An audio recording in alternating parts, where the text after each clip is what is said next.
away to tell me how wrong that is, or suicidal. And we'll give Ed a minute to comment at the end on water issues.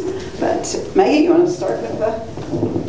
Don't grow till you know where you're going to stop. Don't grow until you know what the consequences are going to be. That only seems, imagine yourself standing out in the dark with no idea what's around you in any direction and saying, let's go faster. Or even, let's go slower. Maybe just standing still would be good. We are going to grow. We can't just stop tomorrow because we have various constitutional needs to allow what we have rationally allowed to date. What we can stop doing is expanding beyond that because, gosh, we have to, or gosh, we should, until we know what the consequences are. And that comes back to our urban boundary. We have one of the best urban boundaries in the state of Florida. You heard earlier that we're now going to have, if we can get through the cabinet meeting, where we will be amply represented, if we can get Chapter 1 and Chapter 2 in place, we've got some very definite numbers and some very definite policies and some very definite rules as to when that boundary will be expanded. Those of you who have been with us for a while will remember that 8 years ago we were faced with two cities out off of Bridge Road that were bigger than the city of Stewart. And the rules that applied to them seemed to be whether three commissioners thought it was a good idea or not. When we get 1 and 2 back in place, we're going to be in a position, not where we say stop growth, but where we say stop moving further than you can see when you can't see yet. I had a great lesson in that once when I was 14 years old, and with my sister and a friend we were driving down to the Keys early in the morning to go diving, and the car we were driving didn't have bright lights. And my mother warned us very firmly, don't overrun your dims. Well, that means don't go faster than your dim lights will show you next. We ended up not hurt, but in a tomato field in South Dade County because we overran our dims. We are in the process of trying to put in place something that will keep us from overrunning our dims. Questions? We'll reward people that's happened for anybody here. This is a question probably for Greg and maybe Maggie. So we're actually both currently taking it's a conservation science class in the advanced Florida Naturalists.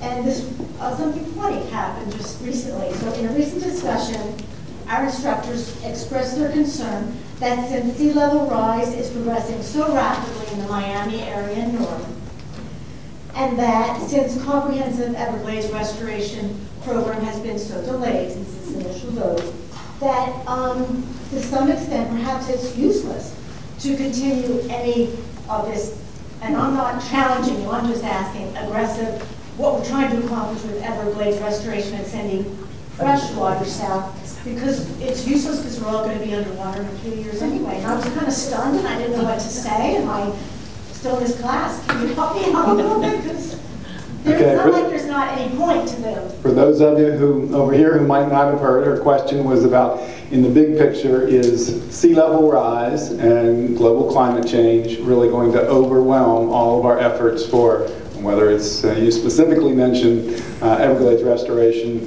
I'm on the committee for the Loxahatchee River, and it's a big issue there. You know, we're trying to provide more fresh water into the Loxahatchee to keep that saltwater wedge, those mangroves, from keeping going further and further upstream to choke out the cypress that used to be there. And it is a very good question. And no, I don't think all that we're doing is for naught. What we have to do is consider the long-term implications of whatever sort of environmental restoration projects what we have going on. I do a fair amount of work over in the Bahamas, and I have been very pleased that the Bahamas government, although they're way behind us on a lot of environmental standards, They actually ask now they require that you have a section in your environmental impact statement about the long-term considerations of sea level rise. I mean, they're right there on the forefront. Here locally, we certainly are. Several of you were at the Association of Environmental Professionals meeting a couple months ago, where we heard from the folks in Miami-Dade, the city of Fort Lauderdale. I think was the most outspoken entity.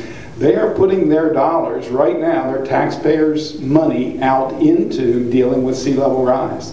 When they go to refurbish a seawall or repave a road, they're putting millions of extra dollars into paving that road higher, building those culverts bigger, putting in flushing culverts that now they don't allow tide water to come back up into their city streets. So I think in the big picture, what we've got to recognize is we have new information that's been being developed over the last several decades. We have to consider that as we continue to plan our infrastructure in the future. It's going to cost us all a lot of money, but it's better to be thinking about it now rather than just pretending that it doesn't exist. I also, just a second, I just want to add that the federal government, the Army Corps of Engineers, also is required in their planning to take into consideration sea level rise. The state government does not. There are two parts of what happens with SERP and sea level rise in South Florida. One's a human part, one's a natural part. If we are able to move more water south to Everglades National Park, it will slow down the time when Dade County does not have a water supply. This is a very dramatic thing. The Dade County Commission last year joined us in saying, buy the land, send the water south. Our water supply is at stake. Now, that won't do any good if you then continue to say that sea level's not rising, that's not going to happen, we're not going to do anything about it. But the difference in timing with what we're seeing in very real, very measurable sea level rise now, and what will happen, the Biscayne Aquifer under Dade County, serving millions of people, is entirely porous. The Everglades elevation on the Tamiami Trail in the middle of the state is only about 6 feet. If Dade County's aquifer is surrounded by salt water in the next 50 years, they won't have fresh water in the Biscayne Aquifer. So that is a dramatically important thing in terms of the cost and the adaptation that all of South Florida is going to have to deal with, that will make it easier to deal with as we move with SERP. However much we can move with sending that water south, it will help. The second thing is something that seems a little callous from the natural world's point of view, is they adapt a lot better than we do. The natural world is not able to declare that climate change isn't happening. They are not able to declare that sea level is not rising. They can deal with the system of sea level rise much better in terms of not losing species and not being in natural disaster over a period, if in fact we can reestablish those water flows going south. If we don't establish those water flows going south, the collapse of the muck, the move up through Shark Valley Slough of the salt water will be much more dramatic. The loss of Florida Bay, the loss of species will be much more dramatic. So it really does make effect. So the good news is SERP is still worth pursuing. And if you compare its cost to desalinization of water and what were you going to do with the Reach Act water for all of South Florida, it's a bargain.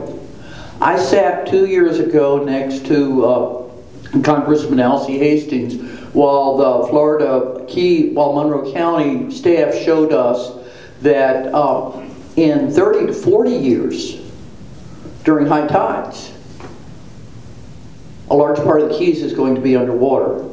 And the Key Deer is going to have to find a new place to live. The highway will still be above water. Key West will still be above water. And most of Key Largo will still be above water. And after that conference, after that panel, I asked Congressman Hastings, I said, Alcee, Never mind why. How many of your colleagues in the House actually believe that sea level is rising at all? And he said, less than half. So perhaps the most important thing about trying to go forward with all this is to give people who are simply denying it a chance to understand that it is measurably happening. Yeah, I don't know. It's just we're trying to work with all these master naturalists who we are also helping to teach now. So it's not that they are denying. No, I understand that, but help them to, just if they can help elect responsible people to do a responsible job, or to responsibly educate the currently irresponsible, that would be one of the more important things. I think there were two questions here, Art and then Frank. Art? Yes, we have Kilroys that are in the Indian River Lagoon and also one of the St. Lucie River. How far do they go? They go on the other side of the dam, the spillway. I don't think there are any west of the St. Lucie lines. Why? I mean, wouldn't be able to say at that point, this is where all the garbage water is coming from? I mean, we're all worried about how much we're contributing from where we live, but I mean, they should be all the way up there. They should be in certain spots on the Kissimmee. There should be certain spots right where the Kissimmee dumps into the, the canals coming towards us. That way there we can say, hey, here's where the dirty water is. I mean, it just seems like they're doing it back asswards. The good news is that in April we're having a speaker in April at our April meeting that works with the Kilroys, so she can answer a lot. Who invented the Kilroys and is the program, so she can tell you how important they are and how much better they are than the sampling that the government does. Greg, I'll pass this on to you in just a second, but let me give you, again, a broad answer to that, which is, yes, we have septic tanks in Martin County. We have fewer septic tanks than any county on the Indian River Lagoon. Yes, we still need to do something about the ones that are leaking and damaging. Yes, we have water coming from our watershed. But the argument of, well, it's all your fault, if you only cleaned it up at home it'd be fine, is sheer hogwash.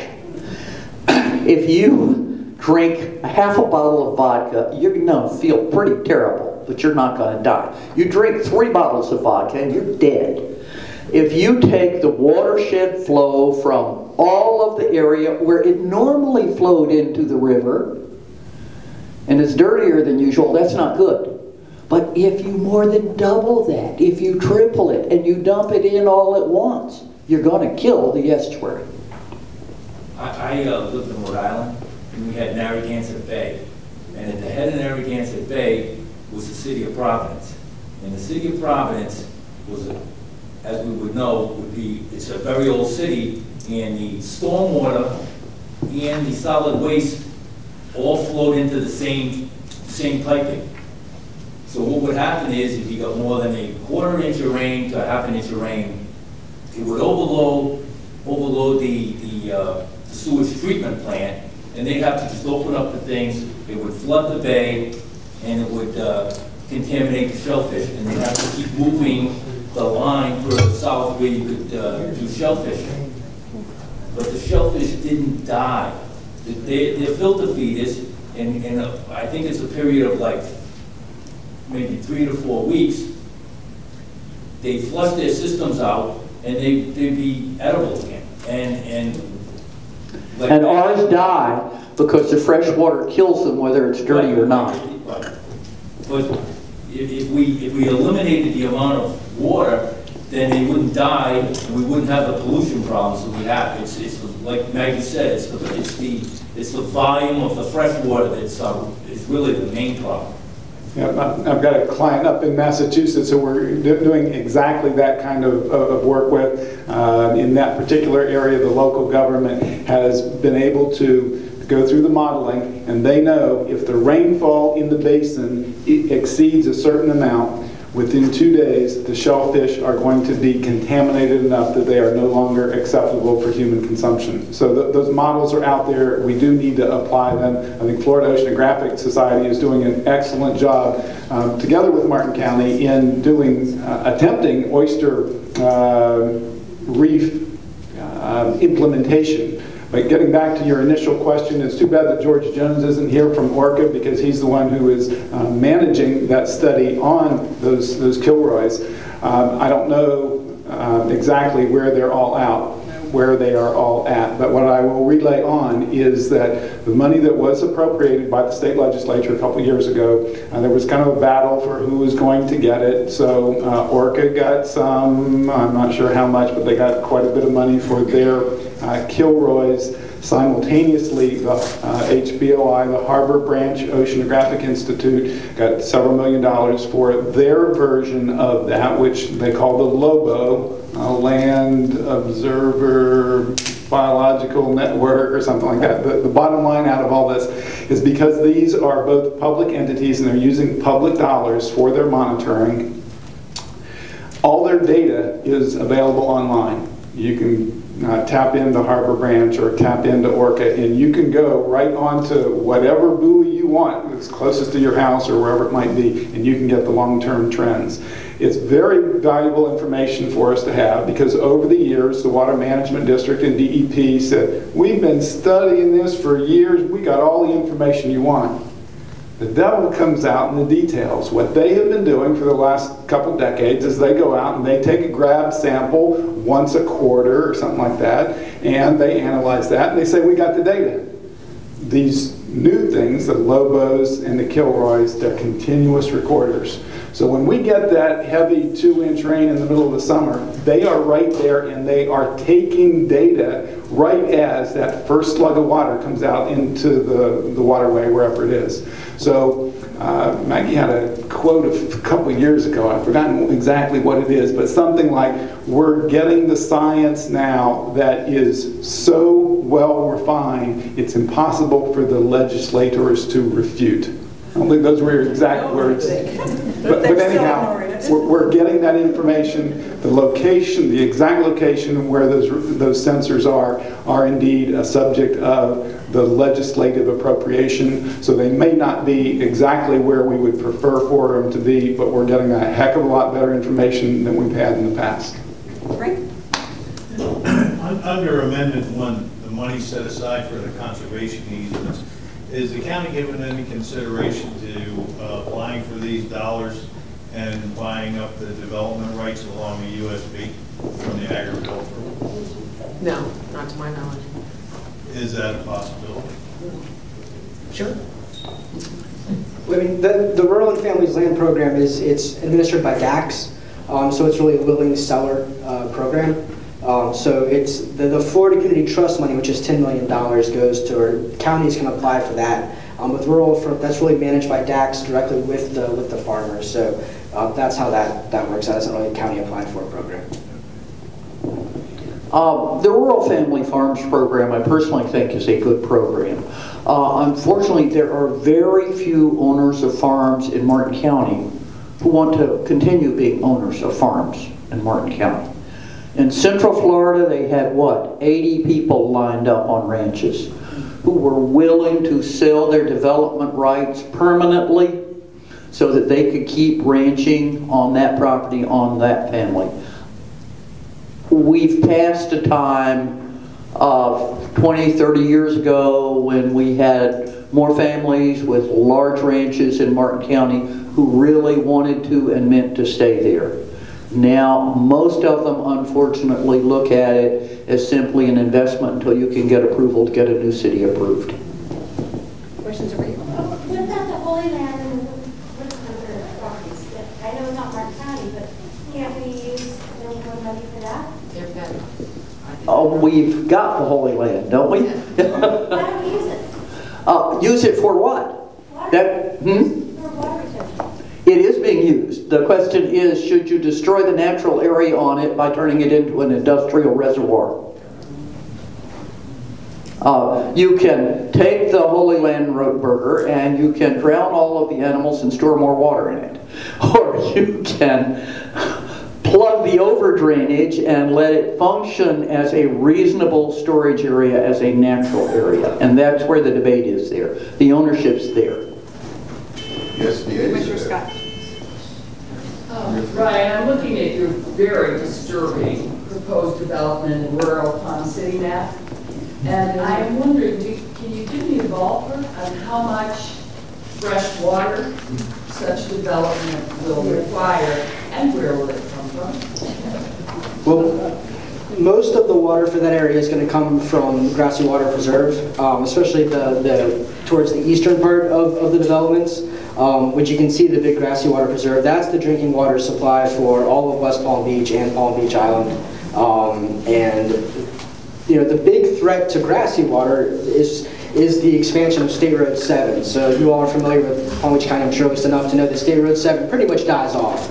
And there's a big push to run State Road 7 right up the side of Grassy Waters. And you know, it just takes one tanker truck that has an accident and you've ruined the water supply for hundreds of thousands of people. And if you look at that, all that dark green, right? So you've got Corbett, you've got Loxahatchee, you've got Grassy Waters, you've got Mecca Farms, which was the site of Scripps. Thousand Feet Friends Wildlife Federation sued to stop that project. That is now in Water Management District hands. That's being restored.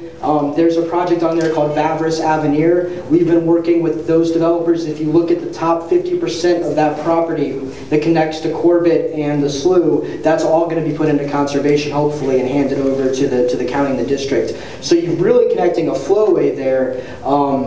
But as you go out west, it's a lot of water, and it really depends on what they do with irrigation. Because as we know, 50% of the water that we use for residential stuff is wasted. It goes onto our lawns, right? It is used to grow things that we just cut and then throw away.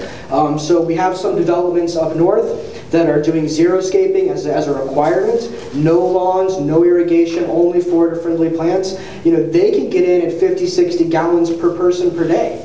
If you want a big green lush yard and on an acre and a half, you're going to be using 150, 200 gallons per person per day. So it really comes down to the decisions that we make as communities and individuals and how we want to manage our own households. That depends how much water we use. And the other half of your question is, and where will the drainage go? Because we had this happy myth ever since the Water Management District first started doing regulation of stormwater that we take care of stormwater in Florida. And yes, perhaps we do it better than when we didn't do it at all. But every time you develop a piece of property that's in a natural area, you will increase the volume of water going off at one time. You will decrease the water quality in that slug of water. You'll have more nitrogen, more phosphorus, and more water coming in. The very problems we're having today get worse with every piece that's developed. Martin County has an extra set of rules on stormwater that try to keep it more natural. But we got so messed up in the last few years in the legislature and the Water Management District, we haven't even dared to suggest to them that not making the problem worse because of the inadequacy of our stormwater rules was a good idea. We've been fighting the fact that they don't want to have them at all. Okay, so, I'm going to let Ed Fielding have the last word. And thank you all for being here. It's been a wonderful meeting today. I think I've learned a lot. Hope you have too. I think this has been an outstanding opportunity for us to learn from those that have educated us. I think we need to have access to Greg's puzzle. And I don't know, Paul, is this going to go on some place? No, Greg will probably have it. That was extremely useful, extremely useful. And I think that would help all of us better understand the complexity of the problem. So anybody that says, well, I'm just starting out and I don't really know a whole lot and they're working on it and going to solve this stuff, don't be dissuaded from the opportunity that confronts us. However long it's been, what, 20, 15 years, we have 68 projects for CERP, that's the Comprehensive Everglades Restoration Program. We haven't finished one of them yet. We've probably spent the budget that we anticipated spending for everything, and we've not finished one. So there's a lot of room to get involved.